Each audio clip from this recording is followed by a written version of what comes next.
Chains. Well, Helena Huang is China economist at ICBC Standard Bank in London. Welcome, Helena. Good to see you. What do you make of these figures on China's economy? Yeah, pleasure to join you. So basically, as you rightly pointed out, that we are seeing the slowing momentum of the recovery taking place in China in particular. And for the GDP growth data in Q3, as far as that is concerned, clearly that confirms lots of the events that we've seen over the past 3 months, including the natural disasters, outbreak of regional COVID, as well as the disruptions caused by power crunches. All these elements clearly had a weight on, growth itself. But also, coming back to your point about the very impressive Q1 growth we've seen earlier in the year, that was mostly on the back of, the favorable low base effect that we had from last year's COVID pandemic lockdown.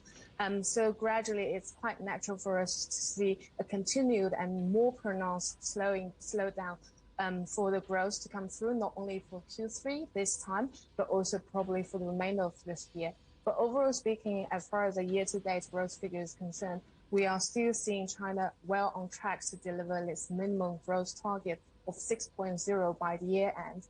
And still pretty much that leaves ample growth room for Q4. Even, we are seeing further weakening data to come through. We are still well on track to deliver the minimum target. China is not alone in facing an economic headwind. The whole world is having a pretty challenging time of it. I guess the question is this transient? Are these bottlenecks transient? Are we going to see it take off again? Yeah, I mean, this is a very tough question, to be honest, as many of the central bankers are also trying to figure out whether the inflation movement recently are they transitory or we are actually going to experience a slightly longer time of the high inflation period going forward.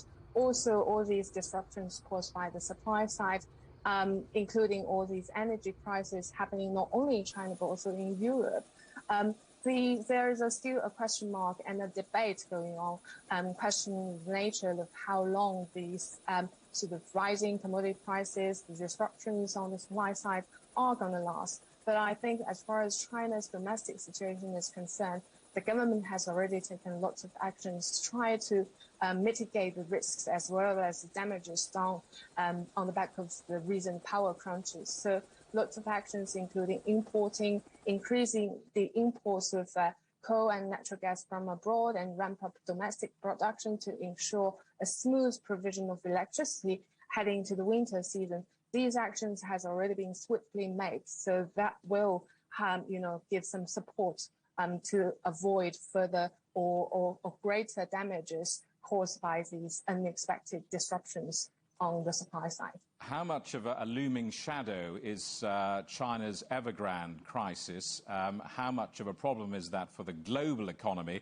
The People's Bank of China said just a couple of days ago that the risks from the property giants' troubles are controllable. Does that mean that China's central bank will ride to the rescue?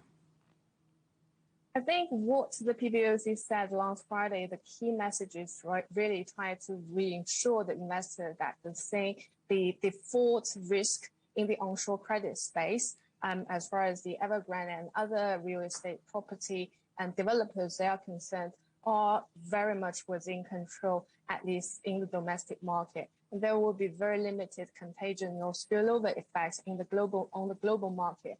But having said that, I think it's crucial that the PBOC came out to make a very clear statement to reassure the market, provide or try to reinstall the confidence in the market so that we can break the vicious circle of this very pessimistic momentum building in the investors or the financial markets sectors.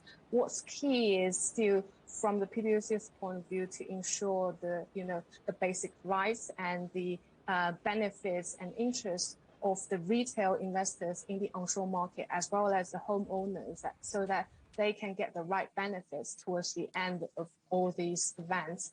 But whether this is a cue from PBOC that it will step in to provide the last, rescue, I think it is still wait to be seen because I think for Beijing, it has made a very strong commitment that the housings are for living, not for speculating. So this message hasn't changed at all. And all these highly leveraged companies, including many of the real estate developers, they will need to restructure or find a way to sort of more sustainable way to go forward, so that they have a slightly more healthier balance sheet going forward.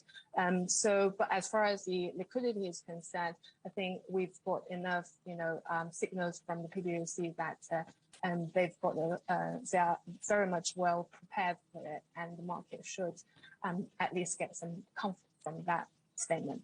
Helena, good to talk to you. Thanks very much for coming on the programme. Helena Huang from ICBC Standard Bank in London. Thank you.